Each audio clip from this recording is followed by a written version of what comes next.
네, 오늘 편같이 63번째 말씀을 드리겠습니다.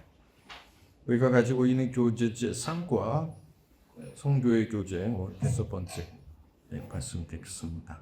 우리에게 주신 본문은 지난주에 이어서 사도행전 20장 28절 2절 말씀입니다.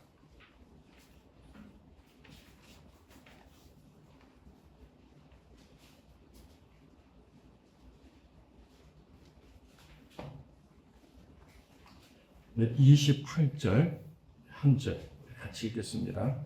여러분은 자기를 위하여 또는 오늘 양대를 위하여 섬가라. 성령이 그들 가운데 여러분을 감독자로 삼고 하나님이 자기 피로 사신 교회를 보살피게 하셨느니라. 네, 아멘.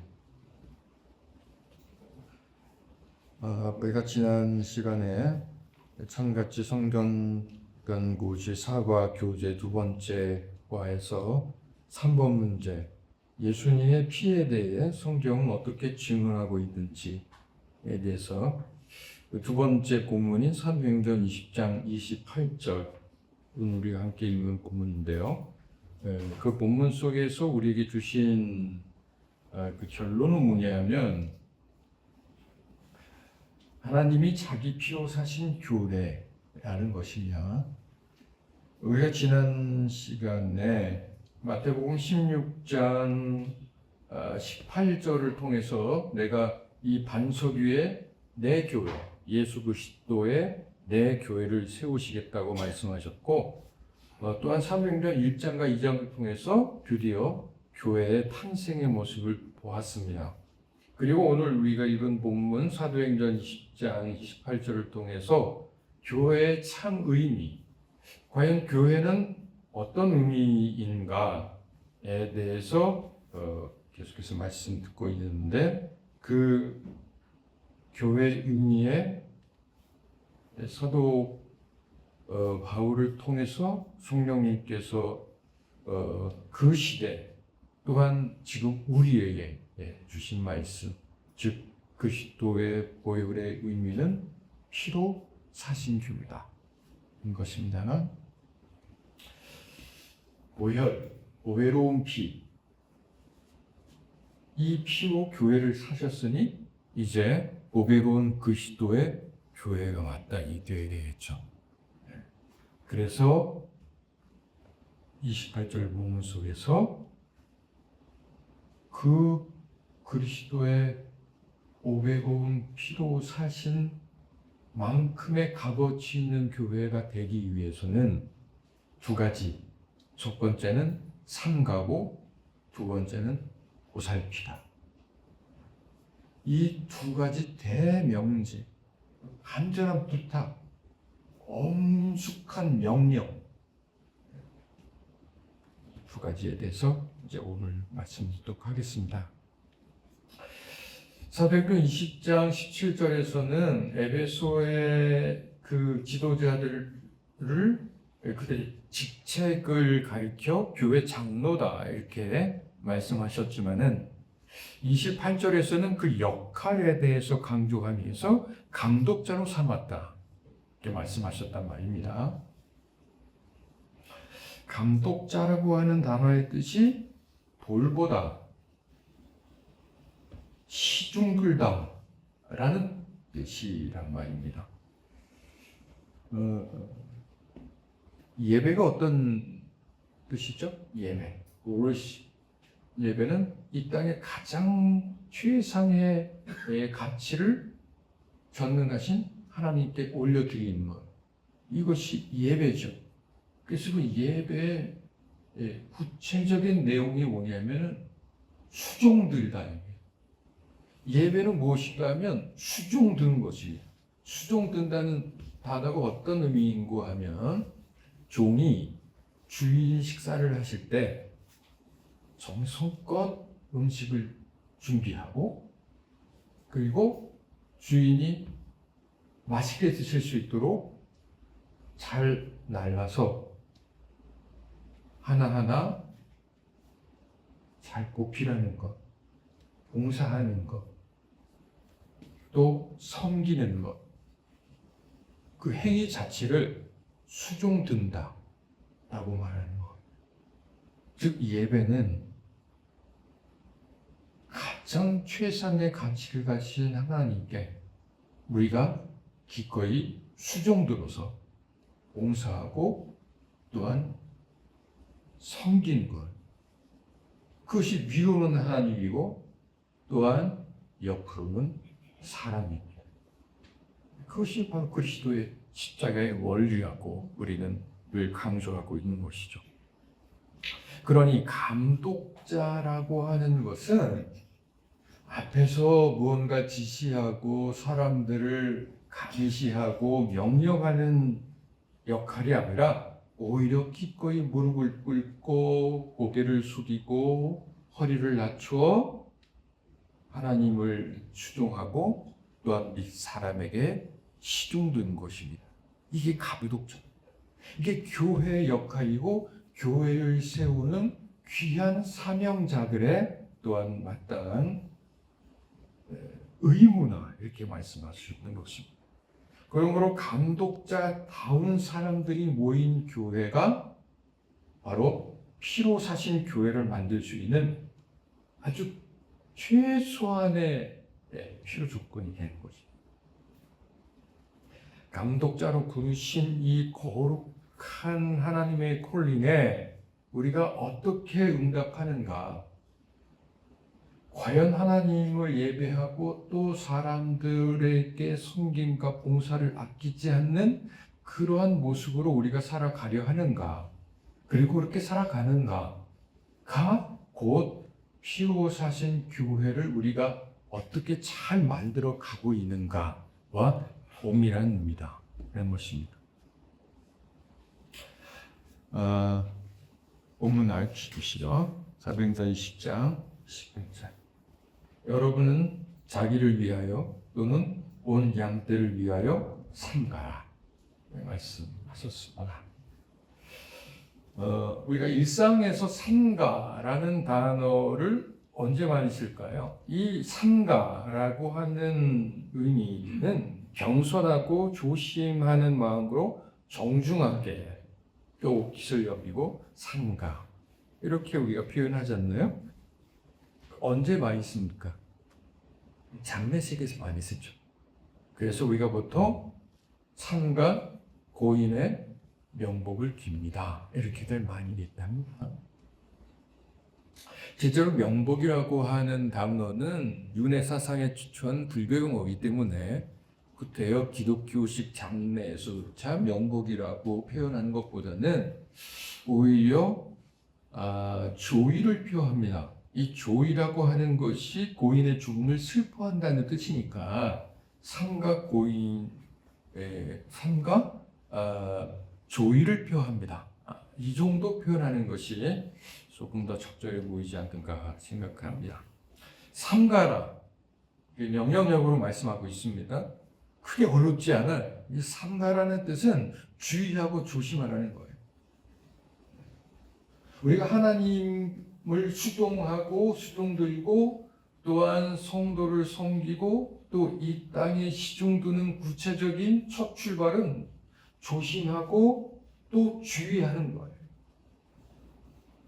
그런데 오늘 본문 속에서 그저 맹목적으로 삼가라고 표현하지 않으시고 자기를 위하여 또는 온 양떼를 위하여 삼가라, 이렇게 말씀하고 있습니다. 이 굉장히 중요한 의미를 가지고 있는데 고린도전서 11장을 먼저 보겠습니다.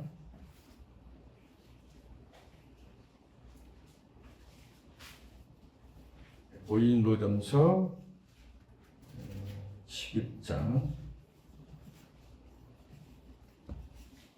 17절부터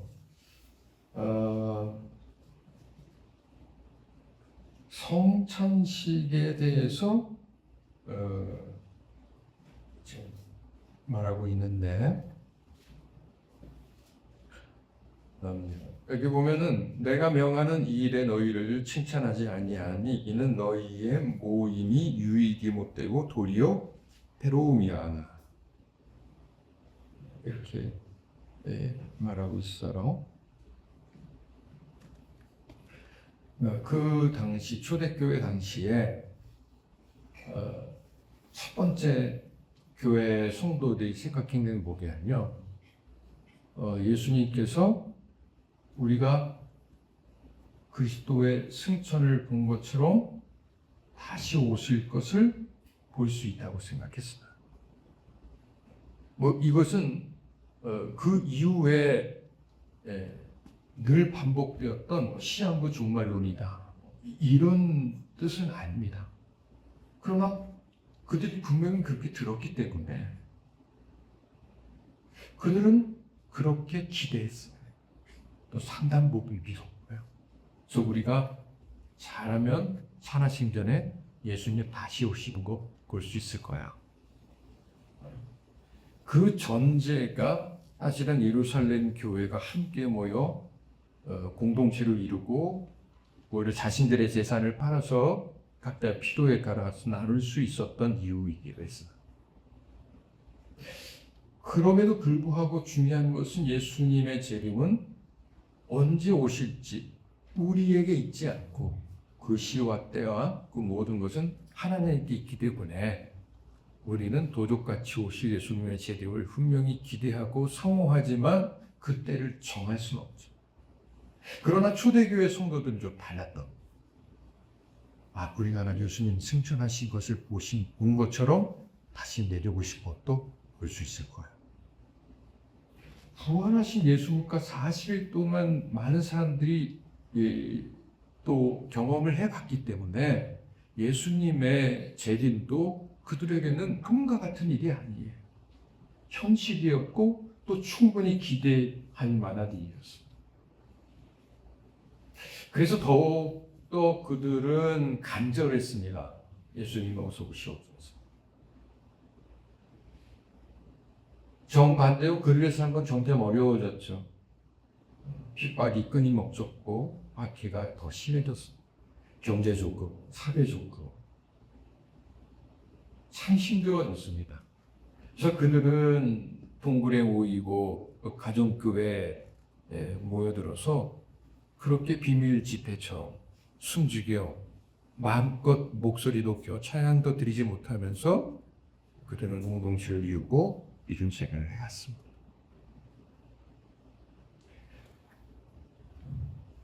예수님께서 성찬을 제정하신 것처럼 우리가 모일 때마다 예수님의 피와 살을 먹는 것, 그것은 예수님의 재림을 기대하는 것만큼 초대교회 성도들에게는 더욱더 중요한 인식이었습니다. 그래서 그게 두 가지, 애찬이라고 하는 것과 그리고 성찬이라고 하는 두 가지로 나눠서 그들이 보통 모이면 먼저 자신들이 가지고 온 음식들을 먹었어요. 그리고 그 이후에 예배가 끝나면 성찬식을 늘 치르고 있죠. 그 앞에 있던 애찬, 러브 피스트라고 하는 애찬은 주로 거의 대부분의 사람들이 자기가 가지고 온 음식을 먹기 때문에 그 가운데서도 조금은 여유 있는 사람들, 또 그 가운데서 더 힘든 사람들, 그들이 가지고 온 음식들은 살갑게 컸어. 양과 질에서. 더욱이 고린도 교회가 나는 아볼로에게, 나는 바울에게, 나는 예수에게, 나는 베드로에게 하며 이리저리 또 그들이 예언은사 받고 방언은사 받고 통역은사 받고 신유은사 받고 연분별하고 또 그런 각가지의 은사들로 충만했기 때문에 그들이 함께 모이면 누구가 나누어지고 또 나는 어떤 은사 받았고 나는 또 어떤 은사 받았으니 이런 이유 저런 이유로 각자 이 단절돼 있었어. 고린도 교회라고 하는 한 도시에 모인 예수 그리스도의 이름으로 하나 된 엄연한 공동체였음에도 불구하고 그들은 갈갈이 찢겨져 있었던 거예요. 그러다 보니까 자연스럽게 찬식을 주로 행할 때 더 극명하게 나타나는 게 뭐냐면 좀 형편이 좋은 사람들은 좋은 음식 먹고 배불리 먹고, 그렇지 못한 사람들은 거친 음식 먹고, 그것도 배에 차지도 않고, 그렇게 조금 나눠지는 거예요. 그러면서 분열과 분쟁, 다툼이 없어졌어. 예수님께서 성찬식을 행하신 이유가 뭡니까? 예수님의 피와 살을 먹어서 그들이 하나 되라고 하신 거예요. 그런데 그들은 오히려 성찬식을 통해서 그리스도의 피와 살을 나눈다는 그 형식을 통해서 오히려 갈갈이 찢겨져 버렸다는 거죠. 이걸 사도 바울이 가슴 아파하면서 고린도 교인들에게 성찬의 의미를 바로 전달한 내용이 고린도전서 11장입니다. 근데 그 가운데 28절 보시면은 이렇게 말하고 있어요. 사람이 자기를 살피고 그 후에야 이 떡을 먹고 이 잔을 마실지. 무슨 얘기인가 하면 그들이 거의 무조건 만찬처럼 모이면 먼저 애찬하고 빈부가 나뉘고 분파가 쪼개지고 분파로 쪼개지고 뭐 이런 것도 계속 반복되다 보니까 이것이 이 현상이 더 강화된 거예요. 나중에는 그게 잘못된지도 모르고 잘못된지도 모르는 사람들이니 어떻게 고쳐보려고도 하지 않고, 그 모습이 현대 교회와 똑같지 않습니까? 지금 우리와 동일하지 않습니까? 남 얘기할 듯 우리가 이 본문을 볼 수가 없는 거예요. 이 본문은 바로 우리에게 지적하시는 성령님의 음성입니다. 성찬식을 행하기 전에, 교회에서 먹고 마시기 전에 먼저 자기를 살피고 그 후에야 떡을 먹고 잔을 마십니다. 내가 과연 이 떡과 잔을 마실 만큼 준비가 되었는가? 정말 그리스도의 피와 살을 사모하고 있는, 또한 그분의 은혜와 능력으로 우리가 정말 연합하고 하나 되고 있는가? 내가 기꺼이 배려하고 양보하고 그야말로 예배자로서 수종들고 있는가? 아니면 여러 가지 이유로 나이가 좀 많다든지 내가 좀 교회를 오래 다녔다든지 뭐 직분이 조금 더 많다든지 하는 이유로 에헴 하면서 교회에서 어른 행세하려 하진 않았는가? 먼저 자기를 살펴보라는 겁니다.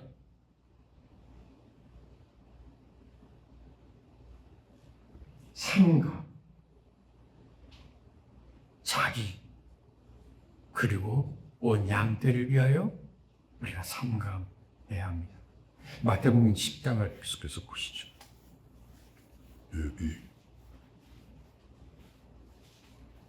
예수님의 산상수훈 가운데 1절부터 5절입니다.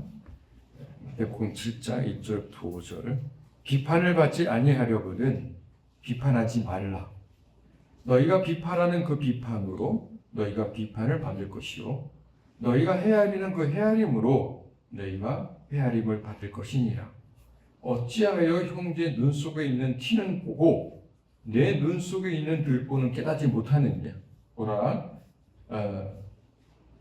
내 눈 속에 들보가 있는데 어찌하여 형제에게 말하기를 나로 내 눈 속에 있는 티를 빼게 하라 하겠느냐. 외식하는 자여 먼저 내 눈 속에서 들보를 빼어라. 그 후에야 밝히 보고 형제의 눈 속에서 티를 빼라. 아멘. 여기 지금 우선순위와 목적 두 가지를 놓치지 말아야 하는데요. 무슨 얘기인가 하면 형제의 눈 속에 티, 그리고 내 눈 속에 들보, 기둥, 큰 돌덩이, 에 비교하면 이건 뭐 어떻게 비교조차 할 수 없잖아요. 근데 이게 잘 생각해 보시면은 원래 내 눈 속에 티가 들어가면 그 티가 들보만큼 보입니다. 모든 사람들의 눈에는 다 티가 있어요. 근데 그게 내 눈 속에 있는 티는 들보만큼 보여야 되잖아요. 그런데 중요한 건 뭐냐면은 내 눈 속에 들보만큼 보여야 될 티는 전혀 의식하지 않은데 형제들의 눈에 있는 티만 보는 겁니다.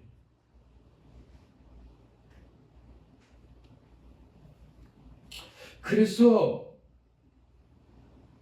오전에서 이렇게 말씀하시는 거예요. 먼저 너의 눈 속에서 들보를 빼야 해. 우리의 눈에 있는 들보. 이 들보를 빼지 않으면 그 다음은 없는 겁니다. 내 눈 속에 들보를 그냥 방치한 채 우리가 과연 무엇을 할 수 있겠습니까? 그저 보기에는 티처럼 보이겠지만 누구나 내 눈 속에는 들보입니다. 그 들보가 내 눈을 가리고 있는데 어떻게 형제의 눈 속에 티를 보고 무언가를 할 수 있겠어요? 그 우선순위가 뭐냐면 성찬식도 자기를 먼저 살핀 다음에 예수님의 잔과 피와 살을 기념하고 또 그렇게 동참할 수 있는 것처럼 우리가 교회에서 그리스도의 피로 사신 이 보배로움을 실천하고 또 함께 만들어 가기 위해서는 먼저 내 자신을 살피고 내 눈 속에 있는 작은 티라도 이것 빼낸 다음에서야 그 다음이 있다는 것입니다. 왜 교회가 망가지죠? 왜 교회가 늘 분열하고 다투고 그것이 당연한 듯 죄책감도 없이 문제의식도 없이 왜 그렇게 우리가 계속해서 주장해야 할까요?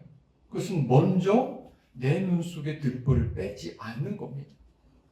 인식조차 하지 못할 뿐 아니라 빼려 하지 않아요. 근데 오늘 본문에서는 분명히 먼저 너의 눈 속에서 들보를 빼고 그 후에야 이렇게 말씀하고 있습니다. 그 후에야. 이제 놀라운 일이 벌어지는데 밝히 볼 수 있게 됩니다.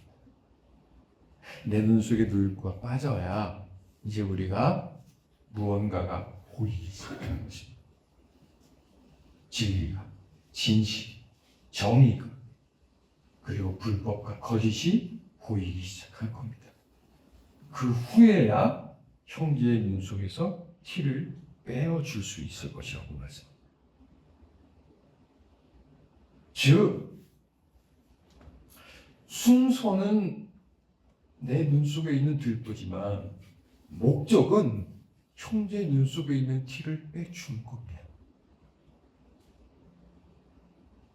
내 형제 자매들에게 있는 결점, 오류, 부족함, 너무 넘치는 것들 이런 부분에 나 몰라라 하지 말아야 합니다. 맞습니다.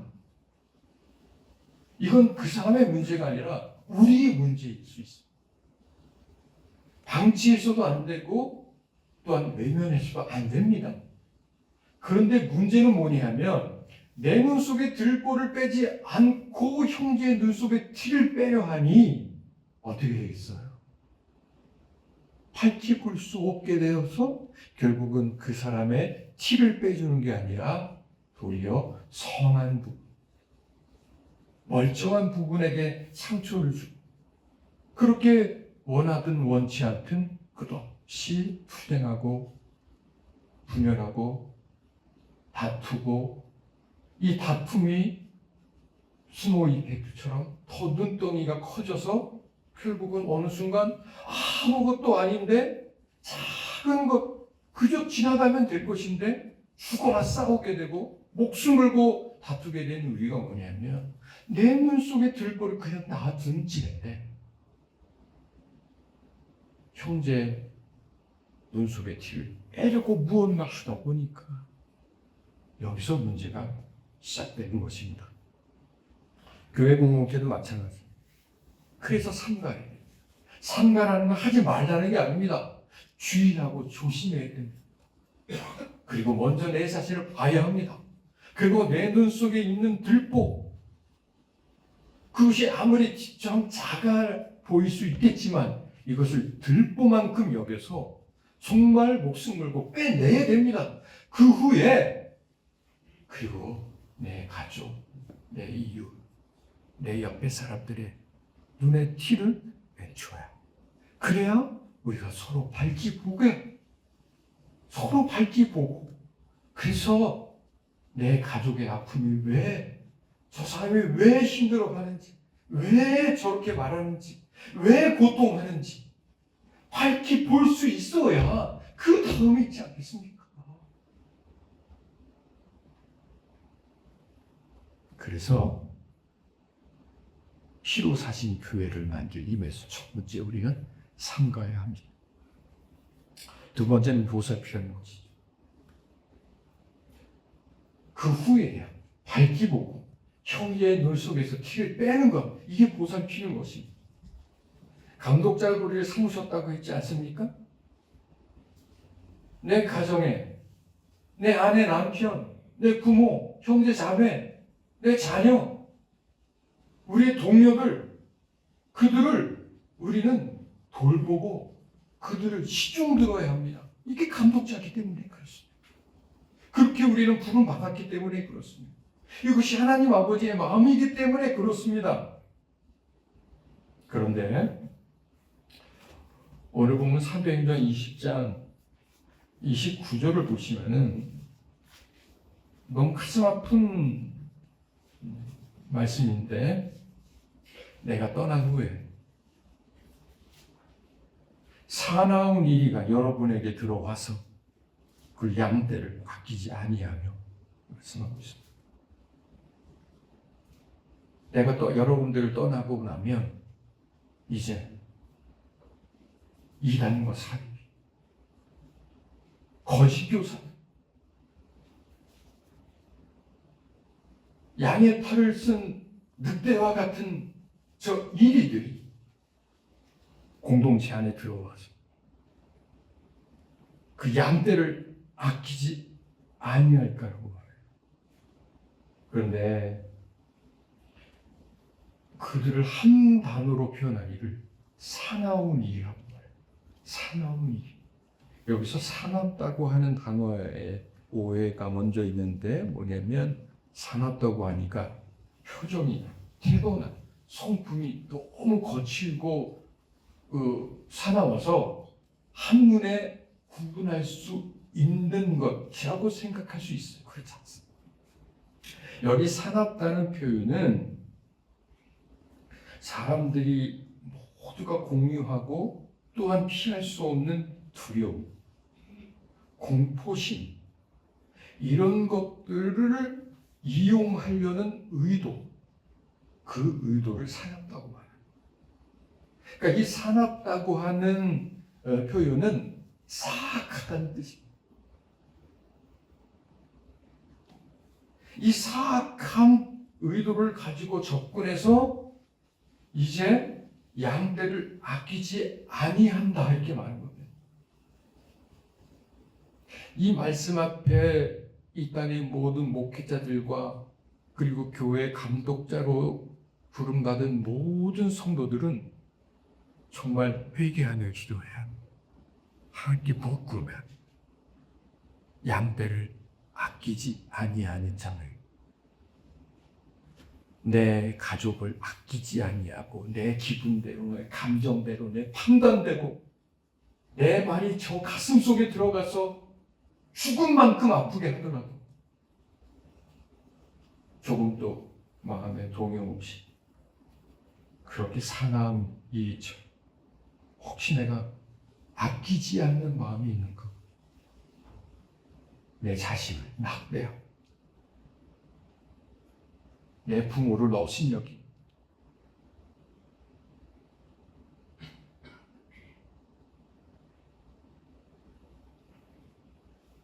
제가 저희 어머님이 요양원에 들어가신 다음 어떻게 자연스럽게 굽힌 아빠를 돌보다가 이제 물생활을 하게 됐습니다. 물생활을 하면서 당근을 통해서 물생활하는 사람들을 많이 만나요. 근데 이 사람들이 노를 함께 불러. 다 착해. 종교와 상관없이, 지역에 상관없이, 몇째 아왕을 키움과 상관없이 다 착해요. 의아했어요. 왜 그럼 제가 나름 당근도 아니겠어요? 제가 모든 생활을 당근으로 하는데 물품마다 거래하는 물품마다 사람들의 성향이 많이 다르거든요. 근데 이 물생활하는 사람들과 거래할 때 보면 하나같이 착해. 아끼지 않아요. 아니 이 무슨 현상인가? 이게 도대체 왜 그렇지? 제가 이제 조금 하다 보니까 알겠어요. 생명을 다루니. 내가 밥 안 주면 굶어 죽을 물고기. 내가 관심 가지지 않으면은 노가 없어질 수준. 며칠만 손 놓아버리면은 썩어버릴 물. 이게 다 생명 아닙니까? 그러니까 생명을 다루고 생명에 관심을 가지고 생명을 정말 사랑해서 키우고 돌봤던 사람들이라 착해진 것 같아요. 그래서 저도 착했을 것 같은 느낌이 듭니다. 정말 물고기 한 마리 한 마리가 소중하거든요. 그래서 물생활하는 사람들은요 손이 거칠어요. 돌보려면 물속에 어떻든 손이 자꾸만 들어가는데 로션 바르면 안 돼요.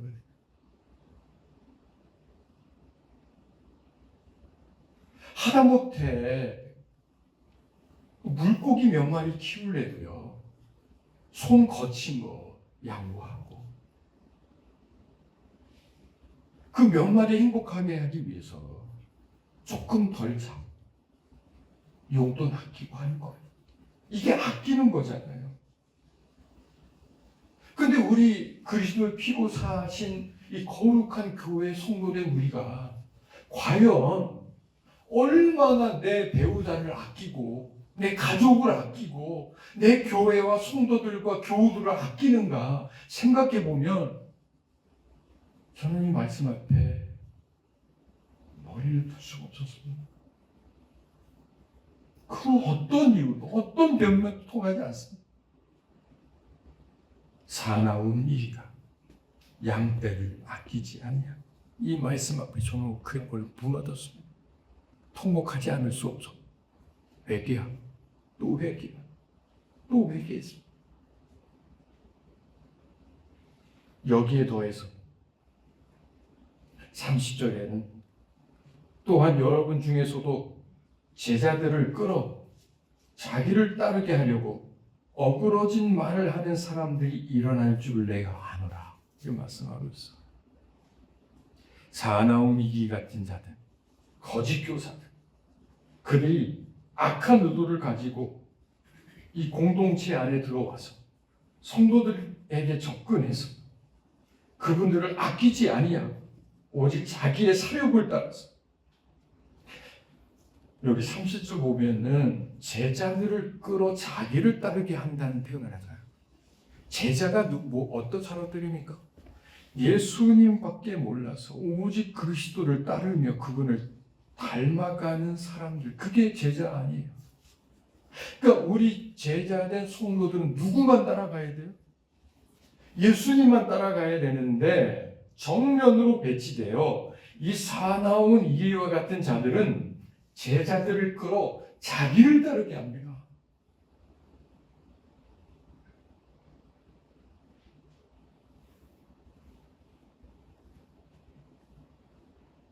그러니 어그러진 말로만 가능하죠.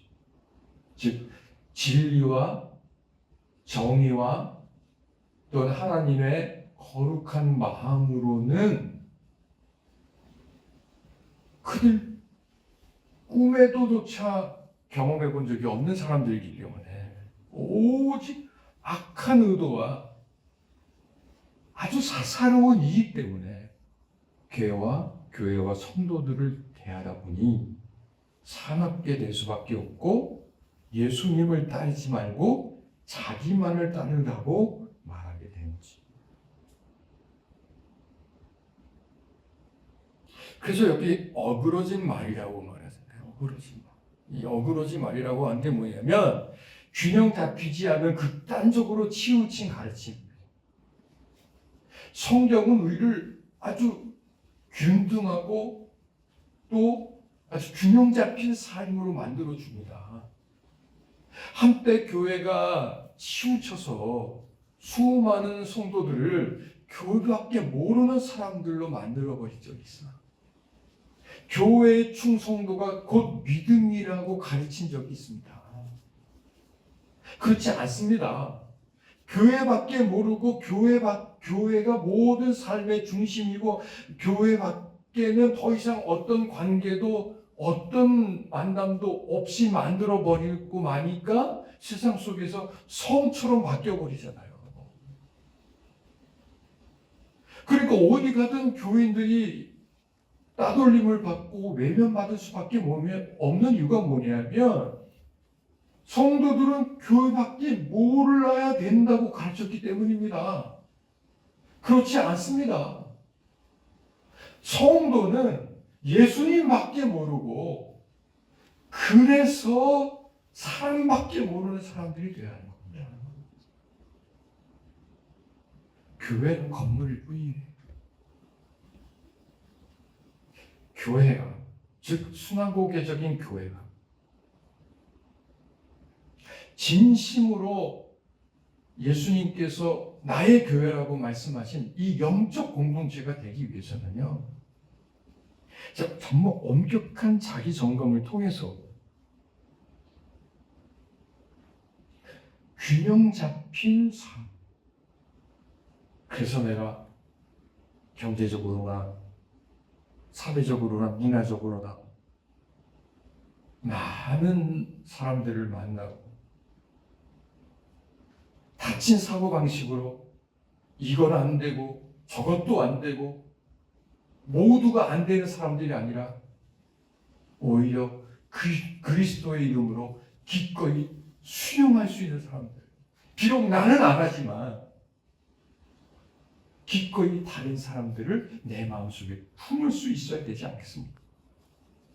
그러나 어그러진 말로 자기 사람들을 만들려고 하는 사람들은 치우치게 될 수밖에 없고 어그러진 말로 교회와 성도들을 가스라이팅하게 되는 것입니다. 대부분의 사실을 가지고 결정적인 거짓 몇 가지를 섞어버립니다. 그래서 비진리가 되는 거죠.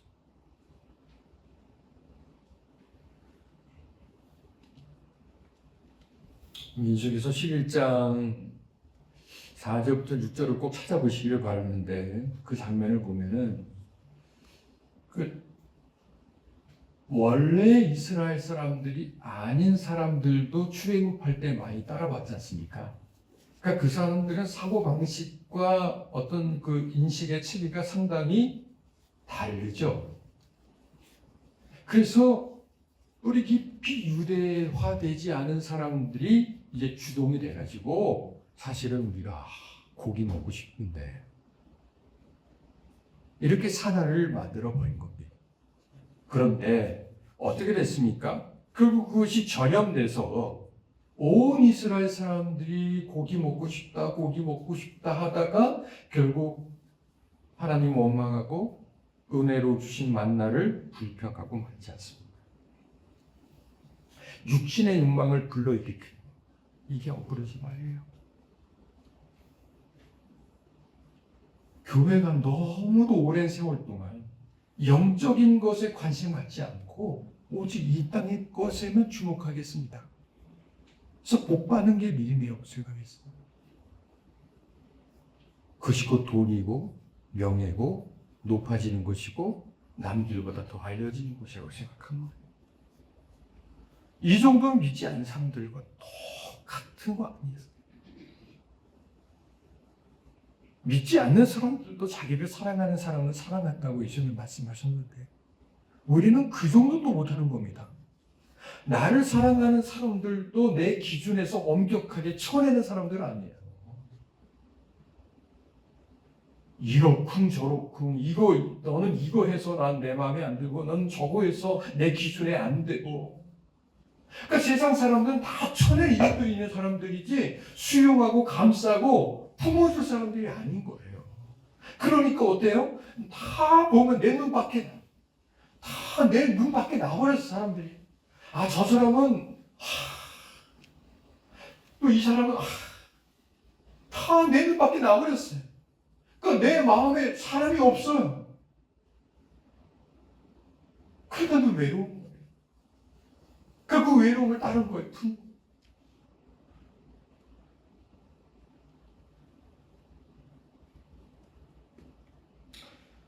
사랑하는 성도 여러분, 교회는 영적 병원이라고 하잖아요. 사실 교회는 죄인들이 모이는 곳 아닙니까? 병원에 온 사람들 대부분은 아파서 오신 분들 아니에요. 제가 신경과에 있는데 3개월마다 한 번씩 이제 갑니다. 약을 타야 되니까 대기하고 있어. 그럼 종합병원 가보신 분 아시겠지만은 그 진료 대기실에 그 과마다 약간씩 캐릭터들이 다른 거 아시죠? 병원 많이 다니시는 분 아실 거예요. 뭐 정외과 외부의 분들 목도 좋겠고 뭐 다른데 이게 이제 신경병신과 쪽은 조금 달라. 그 대부분 보면 이게 스타일 오신 분들 다.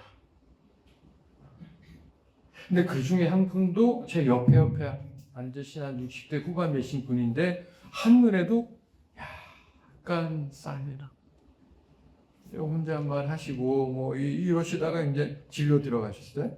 근데 보호자가 같이 오셨거든요. 의사가 얘기합니다. 진료실이니까는 뭐 어떻게 보면은 일상적인 대화는 안 들리잖아요. 의사가 어떻게 오셨냐고 물어봤죠. 환자가 말을 안 합니다. 그러니까 의사가 크게 물어보고 어떻게 오셨어요? 그때서야 반응합니다. 제가 너무 크게 인사이트가 있어서 그 옆에서 대기해가 적었어요. 내고에 이렇게 되더라고요. 그냥 왔어. 그 대답이었어. 어떻게 오셨어요? 그냥 왔어. 10번 이상 가봤어요. 어떻게 보셨어요? 그냥 왔어. 조금 설득이 됐어. 어떻게 오셨어요? 선생님 만나러 왔지. 거기까지가 끝이었어. 근데 제가 그 대화를 들으면서 저때 내가 어디가 아프고 왜 아프고 그래서 어떻게 고쳐야 될지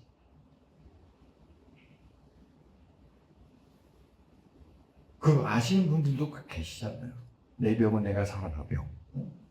그거 말고 진짜 교회가 그냥 오는 겁니다. 예수님 만나러 저기 왜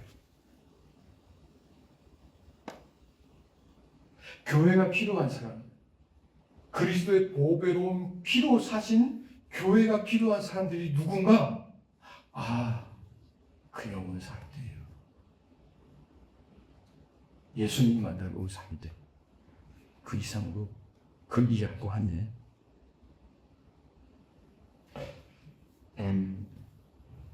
오늘 여기까지 말씀 듣겠는데, 여기 계신 분들은 거의 틀림없이 제가 장담하건대 참 귀하신 분들이고 훌륭하신 분들이고 누가 봐도 정말 신실한 성도들이신 거 맞아요. 그런데 네가 온전하게 원하거든 라고 하시면서 예수님께서 부자와 가는 청년에게 말씀하신 것처럼 우리가 피로 사신 교회로 성장하기 위해서는요, 구체적으로 사도 바울을 통해서 우리에게 주신 말씀대로 첫 번째, 삼가고 모든 일에, 모든 매사에 내 말 한마디, 내 표정, 내 반응하는 방식, 모든 것에 삼가요 주의하고 조심. 그리고 두 번째, 보살피는 겁니다. 그렇지 않은 사람들은 사나운 이입니다. 아끼지 않습니다.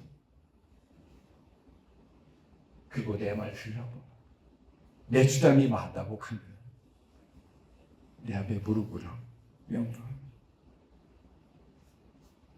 그 모습이 바로 납니다.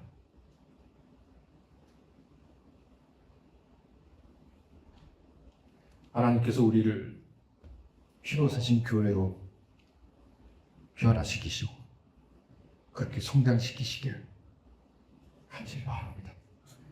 기도하시죠. 사랑의 아버지 하나님, 감사드립니다. 이 시간 우리 가운데 함께 하신 것 압니다. 이제 우리 가운데 함께 하시고 역사하시고 변화시키셔서 피로 사신 교회가 되게 하옵소서. 지금은 우리 구주 예수 그리스도의 은혜와 아버지 하나님의 사랑하심과 성령님의 교통하심이 이제 비로소 내가 사나운 일이었음을 깨닫고 보배로운 피로 사신 교회가 되기 원합니다. 우리 사랑하는 모든 믿음의 가족들 위해 이제로부터 영원토록 함께 하시기를 간절히 축원하옵나이다. 아멘.